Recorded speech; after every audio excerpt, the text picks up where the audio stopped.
Hello मित्रों, नमस्कार। मैं राजेश मोहन श्रीवास्तव आज पुनः आपके समक्ष उपस्थित हुआ हूँ एक नए टॉपिक के बारे में बात करने के लिए कि एंटीऑक्सीडेंट तत्व क्या होते हैं, इनका हमारे आहार में क्यों शामिल होना आवश्यक है और यदि हम इन्हें नहीं लेते हैं तो हमें क्या नुकसान हो सकता है। इसके बारे में हम अच्छी तरह से सरल भाषा में आपको समझाने का पूरा प्रयास करेंगे, इसलिए आप वीडियो में बने रहिएगा।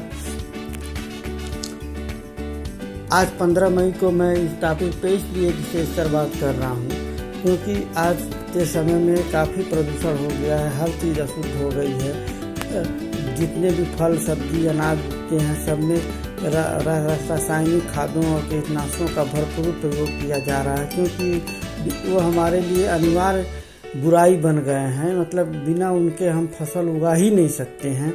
और आजकल वायु प्रदूषण भी बहुत ज़्यादा बढ़ गया है, जिसके कारण जो हम हवा लेते हैं सांस के द्वारा 24 घंटे लगातार लेते रहते हैं, उसमें भी काफ़ी टॉक्सिन तत्व आ जाते हैं, हमारे शरीर की कार्य क्षमता को ये कम करते हैं। इसलिए इनके बारे में बात करना आज के समय के लिए ये काफ़ी आवश्यक बात हो गई है। एंटीऑक्सीडेंट के बारे में अब हम बात करते हैं। एंटीऑक्सीडेंट ऐसे लाभकारी अणु होते हैं जो हानिकारक फ्री रेडिकल के दुष्प्रभावों से हमारी रक्षा करते हैं। हमारा शरीर खरबों कोशिकाओं से मिलकर बना है जो जन्म से लेकर वयस्क होने तक धीरे धीरे बढ़ती हैं, जिससे उचित शारीरिक विकास होता है। हमारे शरीर के अंदर विभिन्न मेटाबॉलिक प्रक्रियाओं की वजह से हानिकारक फ्री रेडिकल लगातार उत्पन्न होते रहते हैं। पर्यावरण में उपस्थित सूर्य की पराबैंगनी किरणें, प्रदूषण, तनाव, धूम्रपान, शराब आदि नुकसानदायक कारक भी फ्री रेडिकल का निर्माण करते हैं। फ्री रेडिकल शारीरिक कोशिकाओं को नष्ट करते हैं, जिससे इनकी संख्या में कमी आती है, जो असमय बुढ़ापे का मुख्य कारण बनता है। एंटीऑक्सीडेंट तत्व इन फ्री रेडिकल को नष्ट करने में मुख्य भूमिका निभाते हैं और असमय बुढ़ापे से बचाकर हमें देर तक युवा बने रहने में हमारी मदद करते हैं। लेकिन केवल युवा जितना ही महत्वपूर्ण नहीं है, शरीर को अपनी क्षमता के अनुसार कार्य करने में सक्षम बनाए रखना भी जरूरी है। फ्री रेडिकल के हानिकारक प्रभावों के कारण शारीरिक कार्य क्षमता घट जाती है, जिससे आंखों में धुंधलापन, सुनने की क्षमता घटना, शारीरिक शक्ति में क्षय होना, हृदय, लीवर और गुर्दों की कार्य क्षमता कम हो जाना व रोग प्रतिरोधक क्षमता तथा मेटाबॉलिक दर में कमी इत्यादि लक्षण होते हैं। एंटीऑक्सीडेंट फ्री रेडिकल के विरुद्ध शरीर की प्राकृतिक रक्षा प्रणाली को सुदृढ़ बनाकर ऑक्सीडेटिव तनाव और कोशिकाओं की क्षति को रोकते हैं। ये कोशिकाओं के लिए पोषक तत्वों का परिवहन सुनिश्चित कर शारीरिक कार्य क्षमता को सुधारने व बनाए रखने में हमारी मदद करते हैं। प्रत्येक एंटीऑक्सीडेंट की स्वास्थ्यकारी शक्ति का आकलन ORAC value oxidation radical observation capacity द्वारा किया जाता है, जो फ्री रेडिकल के विरुद्ध प्रत्येक एंटीऑक्सीडेंट की रक्षा करने की क्षमता के आधार पर दिया गया एक स्कोर है। एक कटे हुए सेब का खुले में सड़ना ऑक्सीडेटिव क्षति का उदाहरण है। हानिकारक फ्री रेडिकल के कारण फल का क्षय होता है।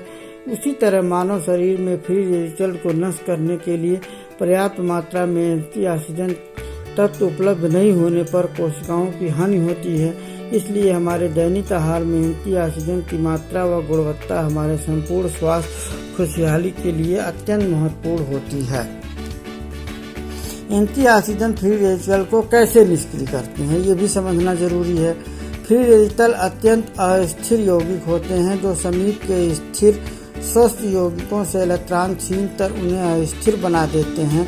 यह स्थिर यौगिक अब फ्री रेडिकल बन जाता है और उपरोक्त प्रक्रिया को फिर से दोहराता है, यानी वह फिर से अपने अगल बगल के स्वस्थ कोशिका को डिस्टर्ब करता है, उनके इलेक्ट्रॉन को छीनकर। इस तरह यह चेन रिएक्शन आरंभ हो जाता है, जिसकी वजह से कोशिकाएं नष्ट होती रहती हैं और शरीर के कार्यों में रुकावट शुरू हो जाती है, जिससे कारण गंभीर रोग, असमय बुढ़ापा, यहाँ तक कि कैंसर भी हो सकता है।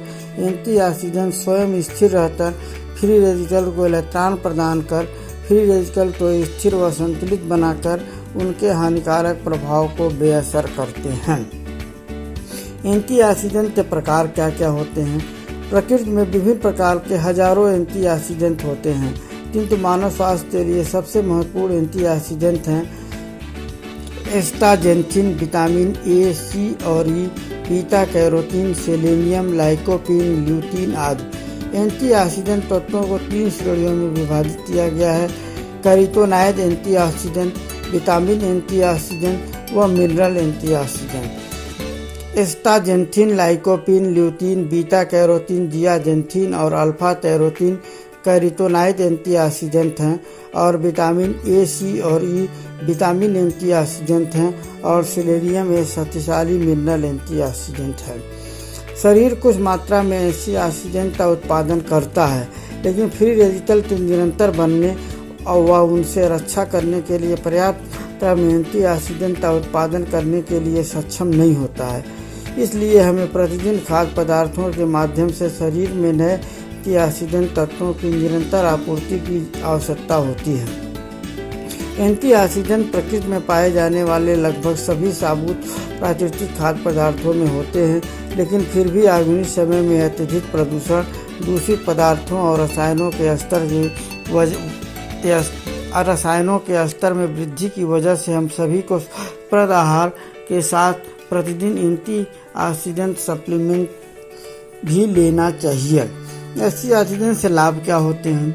एंटीऑक्सीडेंट आंतरिक व बाहरी अर्थात पूरे शरीर के लिए फायदेमंद होते हैं।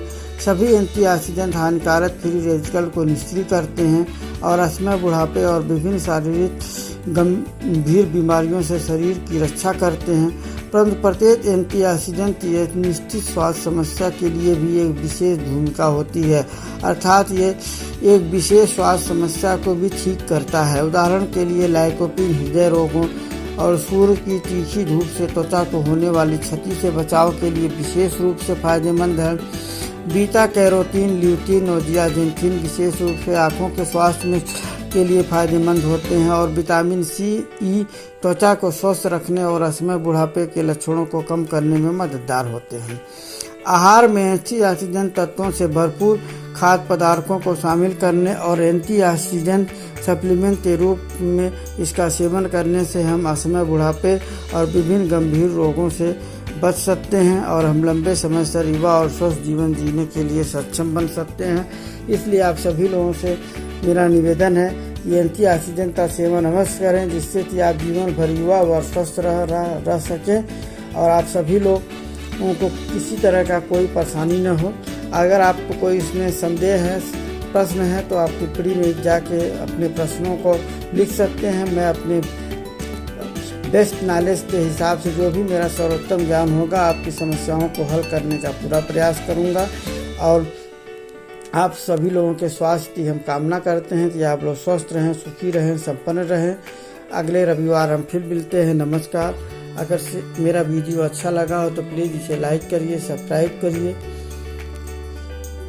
और अगर किसी सुधार की भी आवश्यकता लगती हो आप लोगों को तो वो भी आप हमें टिप्पणी में बताकर हमें बता सकते हैं कि हम आगे ऐसा क्या करें जिससे कि हम आपके लिए और उपयोगी बन सकें। नमस्कार, धन्यवाद।